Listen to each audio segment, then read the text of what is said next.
करहूँ प्रणाम। जय अनंता अनंत कोटि ब्रह्मांड नायक परापर ब्रह्म अकारण करुणावरुणालय भगवान श्री रामचंद्र जी को मैं बारंबार प्रणाम करती हूँ। पूज्य गुरु जी महाराज जी को बारंबार प्रणाम करती हूँ। पूज्य भैया जी महाराज जी को बारंबार प्रणाम। इस धरा पर सत्संग रूपी गंगा नहाने के लिए हम और आप उपस्थित हैं। उपस्थित आप सब धर्मानुरागी श्रोतागण, माताएं, बहनें एवं समस्त संत जन, बोले संत समाज की जय हो।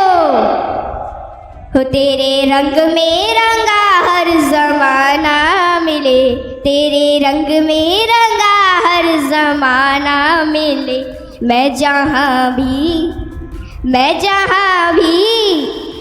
जहाँ भी रहूं बरसाना मिले, मैं जहाँ भी रहूं बरसाना मिले। तेरे रंग में रंगा हर जमाना मिले, तेरे रंग में रंगा हर जमाना मिले।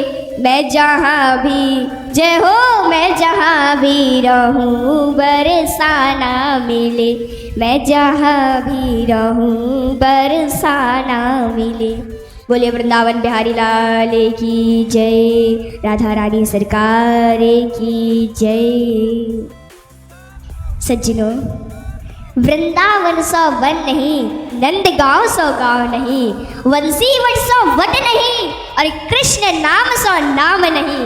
राधा मेरी स्वामिनी, मैं राधे को दास, जन्म जन्म मोहि दीजिए श्री वृंदावन को वास। वृंदावन की वृक्ष को मरब न जाने कोई, डाल डाल और पात पात पे श्री राधे राधे हो। राधा राधा कहते ही सब बाधा मिट जाए, कोटि जन्म की आपदा नाम लिए सो जाए। राधा राधा कहने से, राधा राधा कहते ही हमारी सारी बाधाएं मिट जाती हैं, और जन्म जन्मांतर के जो पाप होते हैं वो सब नष्ट हो जाते हैं। सज्जनों, क्या आपको पता है कि राधा नाम की महिमा क्या है? एक भक्त के मन में यह प्रश्न पूछने का यह प्रश्न आया कि राधा नाम की महिमा क्या है, और उसकी उसी समय मृत्यु भी हो गई। तो जब वह यमराज के पास गया तो उसने पूछा कि राधा नाम की महिमा क्या है। यमराज से पूछा, यमराज ने कहा कि राधा नाम की महिमा क्या है। यमराज को नहीं पता। यमराज ने कहा चलो ब्रह्मा जी से जाकर पूछते हैं। अब यमराज उसकी पालकी को लेकर चला। यमराज खुद उसकी पालकी को चला रहा है। सोचिए, वो ब्रह्मा जी के पास गए। ब्रह्मा जी से उस व्यक्ति ने यही प्रश्न पूछा कि राधा नाम की महिमा क्या है।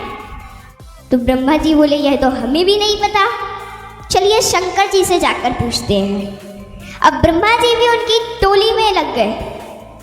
अब शंकर जी के पास गए तो वही प्रश्न फिर पूछा गया। शंकर जी को भी नहीं पता। शंकर जी भी उसकी टोली पर अपनी गोद में बिठा लिया, और ब्रह्मा विष्णु जी है ना, वो ब्रह्मा जी से बोले, शंकर जी से बोले कि जाओ, अब तुम लोग जाओ। तो यमराज, ब्रह्मा जी और शंकर जी ने पूछा कि प्रभु आप पहले यह तो बता दीजिए कि राधा नाम की महिमा क्या है।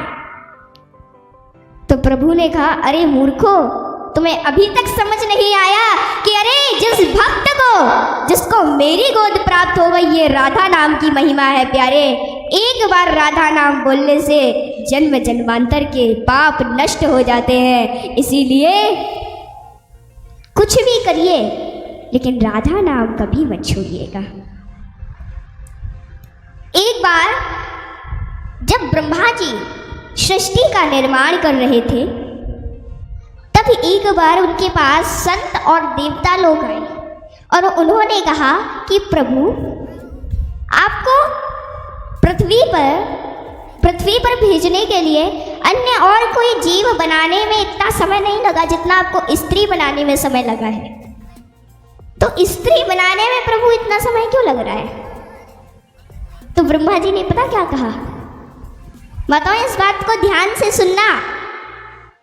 ब्रह्मा जी ने कहा कि अन्य कोई जीव, इसलिए इतना समय नहीं लगा उसे बनाने में क्योंकि वो सबके दुख को नहीं सह सकता है, लेकिन स्त्री को बनाने में इतना समय इसलिए लग रहा है कि वो सबके दुख को सह सकती है और खुद भूखी रहकर अपने परिवार को भूखा नहीं रहने सकती, और वह खुद नहीं सोएगी लेकिन अपने परिवार को जरूर सुलाएगी, अपना कष्ट किसी को नहीं बताएगी, दूसरों को पीड़ा नहीं देगी और दूसरों की पीड़ा का हरण कर लेगी। इसलिए मुझे स्त्री बनाने में इतना समय लगा है। ये ब्रह्मा जी ने कहा देवताओं और संतों से। तो माताओं, यदि आप ब्रह्मा जी की इस बात को सत्य करेंगी, नहीं मतलब मेरे कहने का तात्पर्य है कि अभी की जो माताएं हैं, कुछ माताएं ऐसी हो गई हैं जो चुगलियां बहुत करती हैं। सच बता रही हूं, वो चुगलियां बहुत करती हैं। इसलिए और हाँ, एक कथा याद आई मुझे। एक पंडित जी थे, उनका नाम था अजामिल। अजामिल पंडित जी बहुत सुशील थे, बहुत सुशील ब्राह्मण थे। एक दिन वह जंगल से लौट रहे थे अपनी नित्य कर्म को करके। तो अब जब वह जंगल से लौट रहे थे तो हमारे मन में काम प्रवेश करने के दो मार्ग होते हैं, पहला आँख और दूसरा कान। यदि हम आँख से गंदा विचित्र दृश्य देखेंगे तो हमारे मन में काम प्रवेश होगा, और यदि हम कान से गंदा विचित्र संगीत सुनेंगे तो हमारे मन में काम प्रवेश होगा। अब वहाँ पर अजामिल पंडित जी ने एक वैश्या को किसी पुरुष से संबंध करते हुए देख लिया। तो अब अजामिल पंडित जी के मन में काम प्रवेश हो गया। अजामिल के मन में काम प्रवेश हो गया तो अजामिल उस गणिका के पास गया और उससे जाकर के कहा कि देवी हमारे घर चलोगी, हमारे घर बहुत सा धन है। और गणिका को तो धन ही चाहिए था। गणिका बोली ठीक है चलिए। अब गणिका चली।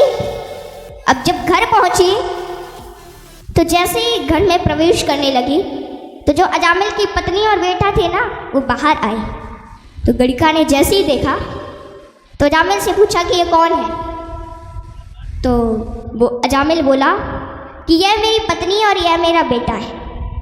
गणिका ने कहा कि अगर यदि ये यहाँ रहेंगे तो मैं नहीं रहूँगी, और अगर मैं रहूँगी तो ये यहाँ नहीं रहेंगे। अब चुन लो किसको रखना है। तो अब गणिका के सौंदर्य पर मोहित होकर अजामिल ने अपनी परम सुशील पत्नी का त्याग कर दिया। अजामिल में गुण तो थे। अब सुबह स्नान करके और जैसे ही पूजा करने के लिए बैठा, भक्ति करने के लिए बैठा, तो तुरंत वहां पे गणिका आ गई और डांट कर बोली कि ये क्या भजन करने बैठ गए हो, ये पूजा पाठ करने से धन वन नहीं आता, जाओ जाकर धन कमा कर लाओ। अब परम सुशील ब्राह्मण चोरी करने लगा। चोरी करते करते डाका डालने लगा। अब डाकू अजामिल के नाम से जाना जाने लगा। उसके माथे पर काली पट्टी और हाथ में नंगी तलवार रहती थी। और जब भी घर से बाहर जाता था ना, तो लोग अपने घरों के दरवाजे बंद कर लेते थे, दुकानें बंद कर देते थे। इतना डर था लोगों के मन में। और अजामिल के नगर में यदि कोई बच्चा रात में रोता तो माँ कहती कि बेटा शांत हो जा वरना डाकू अजामिल आ जाएगा। बहुत डर था लोगों के मन में। एक दिन अयोध्या से कुछ संत श्री धाम वृंदावन की ओर आ रहे थे और संतों की मंडली भजन कीर्तन करते हुए आ रही थी। पहले तो संत पैदल ही चलते थे, अब उसमें एक अध्यक्ष जी और बाकी सब शिष्य थे।